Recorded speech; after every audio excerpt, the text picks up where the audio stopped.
Hi, welcome to JamPlay.com. My name is Michael Hawkeye Herman, and we're playing and learning the blues. Most recently, we just worked on turnarounds in a couple of different keys and how to move things up and around the neck. And what I'd like to do now is something that is very special to many people, and I think that a lot of people don't think that they could necessarily accomplish this, but I'm going to show you hopefully how to do this in one brief lesson. Might take us about 10 or 15 minutes, maybe a little bit more, but we're going to learn how to play like Robert Johnson. And the reason why is because Robert Johnson was excellent at taking a lot of the techniques that I've already given you in all the lessons and bringing them all together and expressing himself. So now what I'm going to do is I'm going to play for you. You know, Robert Johnson recorded 29 songs, and he died very young at the age of 28 in the 1930s. And he's known as the king of the Delta blues. And people like Rory Block and Eric Clapton and Hawkeye, everybody has recorded his songs and even dedicated entire albums to his music because he was so unique and so good at taking parts of turnarounds and licks and rhythms that he heard from other people and bringing them together and expressing himself, which is my whole point in giving these lessons, is for you to get the blues. By getting the blues, I don't want you to necessarily replicate. In the beginning, you learn how to replicate things. That's what Robert Johnson did. But as you get more and more fluent on the instrument, more and more able to move around and think on your feet, you can start to pull things from different lessons that I've given you, and you can also start to hear things on recordings and throw them into your playing. So let's take a look at the only solo that Robert Johnson recorded. He recorded 29 tunes, but in all those 29 tunes, whether it's Sweet Home Chicago, When You Got a Good Friend, so many wonderful songs, Come On in My Kitchen, in all those 29 songs, there's only one 12-bar solo that he took. And it gives us a chance to isolate his guitar without his voice and hear what he was doing much of the time in many of the songs. Okay, here we go. I'm going to play the Robert Johnson solo, then I'm going to analyze it for you, and then we're going to try and play it slowly. It's going to start out, and it's going to use the turnaround and the Texas A that I talked about in the last lesson, in the last two lessons. Here we go.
Now, I don't claim to say that that's exactly like Robert Johnson, but the ideas that he's using are what's enclosed in here, and I don't think anybody can play exactly like anyone else. But we've got the basic ideas of what's going on with Robert Johnson there, and that's pretty much a lot of his approach on the guitar when he plays in standard tuning. We'll look at some of his slide work later on when I get into the slide lessons.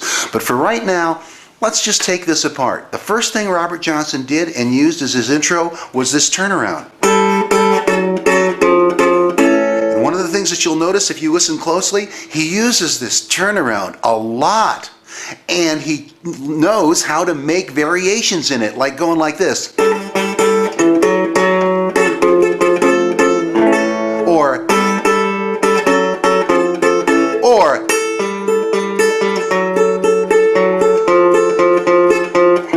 so there's a lot of variations, but for right now, so that you can practice and try to pull these various ideas together, let's use the turnaround like this. it sounds like.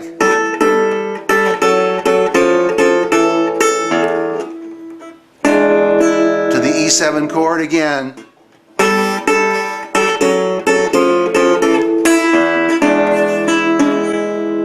Okay, that's an intro.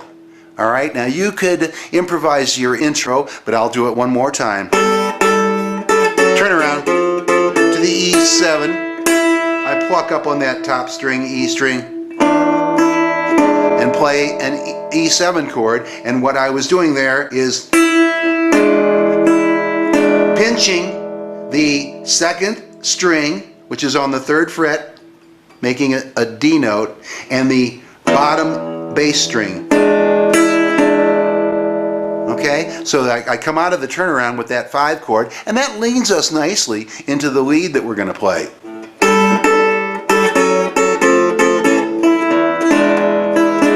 Okay, now we're ready. Going back so many lessons, this is the first thing that Robert Johnson did. This is so soulful, it shows you that you don't have to play a lot of notes in order to be proficient and interesting on the guitar. This is what he did. He played this. Now, we're in A. Look, here's an A chord. If I wanted to do my E-style D7 shaped turnaround in the key of E, I would do it like this. If I wanted to do it in the key of A, I would do it like this. Robert Johnson uses this shape. He's using this turnaround. And now he's using the other turnaround, the first turnaround that I showed you, in order to play his solo. Okay? So look at, he's at the 9th fret and he slides into it from the 8th fret like this. You could do it classical style like this. But I like to just brush it with my index finger like this over the top 3 strings. That's it. That's it. Listen. Let it ring. And then he puts in a bass note like this. It's easy, but it's soulful. Listen. Now, the turnaround normally goes like this. But Robert Johnson is going to play, watch. He's playing the 3rd string and the 1st string, index and thumb in a triplet form like this. He's playing this slide from the 8th to the 9th fret.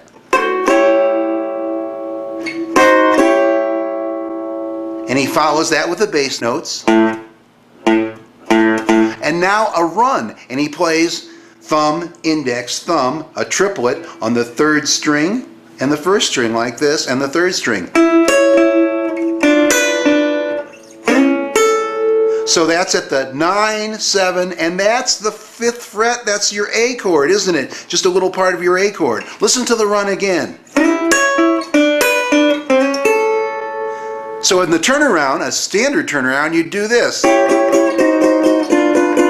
He's skipping over the 2nd move. This one. And just going here, from here, the 9th fret to the 7th fret. Listen. Now let's put those 2 sections together.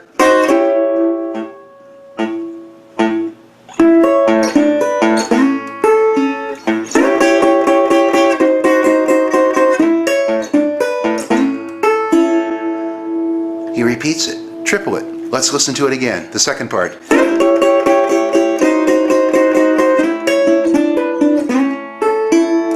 Or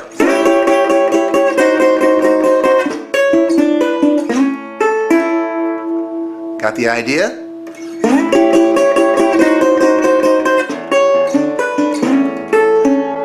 That time, the last note you heard was here at the 6th fret of the 3rd string.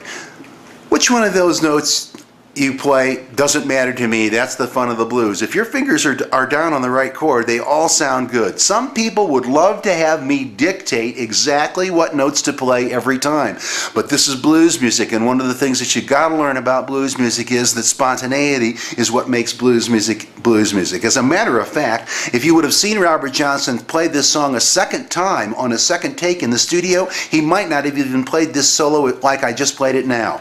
Because blues musicians have a great deal of trouble repeating what they do because they're playing from their heart. They're in the moment. It's spontaneous. But for right now, here's the first 4 bars of the solo.